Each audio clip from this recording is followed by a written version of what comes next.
January 2017 marks the midpoint of the current term for Chief and Council. In the coming weeks, we'll speak to all 12 chiefs to get a midterm report card on what they've accomplished and what they want to tackle before 2018 rolls around. We start with Ratsénhaienhs Kenneth McComber.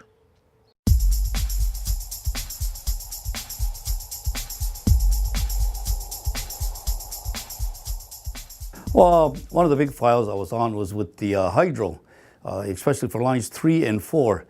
And they were here for a while, and I was glad I was on it, and going distance with them is important. You have to be consistent, and I'm glad line 4 is now is in the process of being returned through the ATR process. That's the additional to reserves. So I'm very, very glad this is in, and I want to see it complete. Hopefully this can be complete.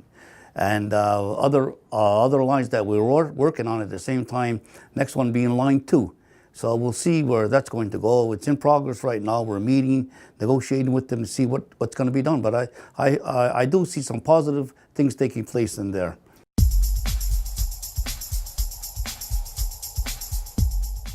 Well, one was having access to the north wall. This was always one of the things that I would talk to people, and we looked at different ways of doing it. And so far, it's going well. This first half, we do have a landing platform we have from the seaway. It's just stored at this time. But hopefully this year, when it came in, we were not really ready to get a pontoon boat, to get access. And hopefully this year we can do it, but we're just using a different method. Maybe just lease it for 6 months and have a pilot project, so we can land and get to have the land on the north wall more accessible. Well, with the catch and spitter right now, we are monitoring it. We meet with all of the people that are involved, and presently at this time they've made a berm right around the ship itself to contain any contaminants that may be there.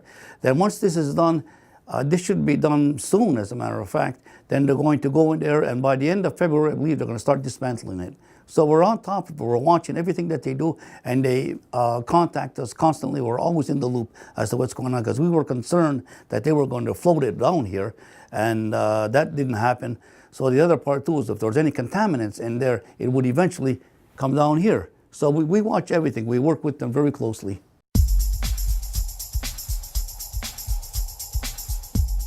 You have to be consistent. See, like with line 4 as the example, you have to be there a long time to stay in for a long time, and it's a continuous negotiations, and they have change of players and everything, and you can't give up. You have to stay with it. But take a look at the overall results. We did it. Some of these files have been there. One from 1911, we got it. And the other one, line 2, probably from 1930s, early 1930s. We're working on it. We want to see closure to it. We finished it for line 3 that crosses the river. So, but these are the types of files they are. And also, when you're here, different things take place other than your files. A project or a file could happen at any time. An example being, last summer I came about it for apprenticeship mobility. It's a protocol that's put in place. So I pursued it, and we went further with it. And what had happened was we had a conference in November, which was held in Banff. And I went along with Donizate, sent 2 reps at the same time. And what had happened, part of the results of that happened I think this past week, whereas we met with Air Canada, and they had a big job fair at Dewa, and they had something like over 35 young people show up, and 12 put their applications in. So this is all part of it. This is part of the results by going out there and networking and things that are done very quietly. It's not something, I can't say he's not excited. I'm not looking at that. I'm looking at trying to help people, and if we can expand our horizons, and right now, this is what looks like taking place, and I hope we're successful.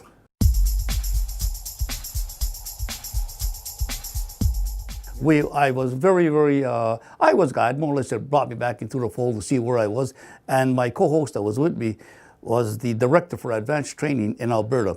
So we met before, we had a briefing as to what to expect, we have like our own rules when we go into it.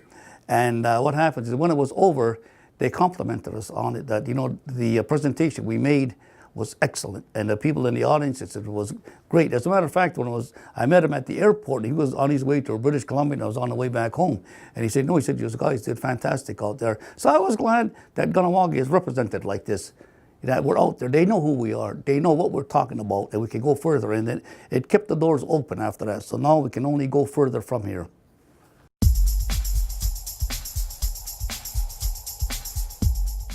Yeah, I don't know if it comes with time, age, or what, maybe a little bit of everything, but you don't react as fast. You more or less, at this point, I tend to listen. I like facts, so I can analyze it because I come up with a different solution after. And there's different things that take place where you can't just make a hasty decision because it could have a severe impact maybe on a family. So you have to look at an entire picture. It's not just one part. That's the easy part. Okay, we'll do this, it's over. It's not. You have to look at how it's going to. So now I find I have to look more in depth. If we make a decision, who does it affect? How is it going to affect us? And we always gear it towards the community, not individual gain. It's the community as a whole.